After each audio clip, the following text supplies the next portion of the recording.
6 mars. Marc, chapitre 12, verset 38, en chapitre 13, verset 13.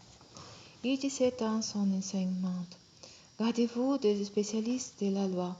Ils aiment à parader en costume de cérémonie, à être salués sur les places publiques, à voir les sièges d'honneur dans les synagogues et les meilleures places dans les banquets. Mais ils dépouillent les veuves de leurs habits, tout en faisant de longues prières pour l'apparence. Leur condamnation ne sera que plus sévère. Plus Jésus s'assit en face du tronc. Il observait ceux qui y déposaient de l'argent. Beaucoup de riches y avaient déjà déposé de fortes sommes quand arriva un pauvre veuve qui déposa 2 petites pièces, une somme minime.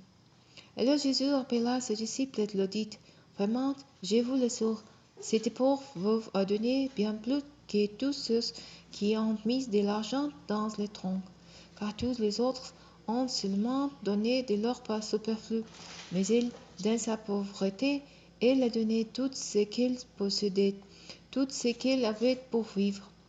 Comme Jésus sortait du temple, un de ses disciples lui dit, regarde, maître, quelles belles pierres, qu'édifice magnifique. Jésus leur répondit, oui, regarde bien ces grandes constructions. Il ne restera pas une pierre sur une autre, tout sera démoli. Puis il alla s'asseoir sous les pins du mont des Oliviers, en face du temple.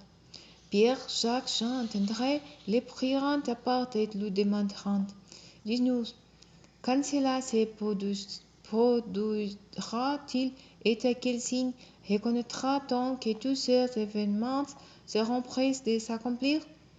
Là-dessus, Jésus lui dit, faites attention que personne ne vous induise en erreur.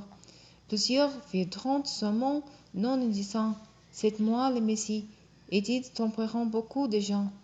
Quand vous entendrez parler de guerres et de menaces de guerre, ne vous laissez pas troubler, car cela doit arriver, mais ce ne sera pas encore la fin.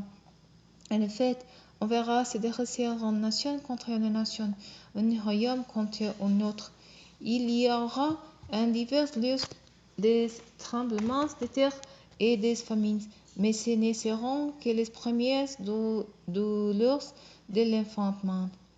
Quant à vous, faites attention à vous-même.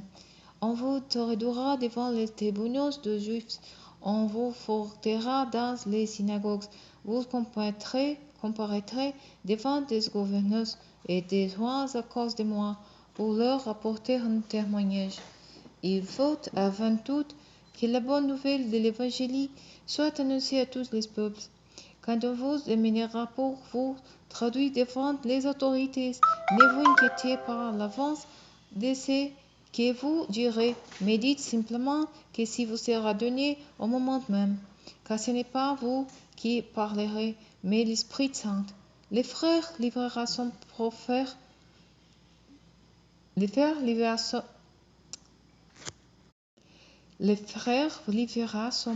frère pour le faire condamner à mort, et le père livrera son enfant. Les enfants se dresseront contre leurs parents et les feront mettre à mort. Tout le monde vous aura à cause de moi, mais celui qui tiendra bon jusqu'au bout sera sauvé.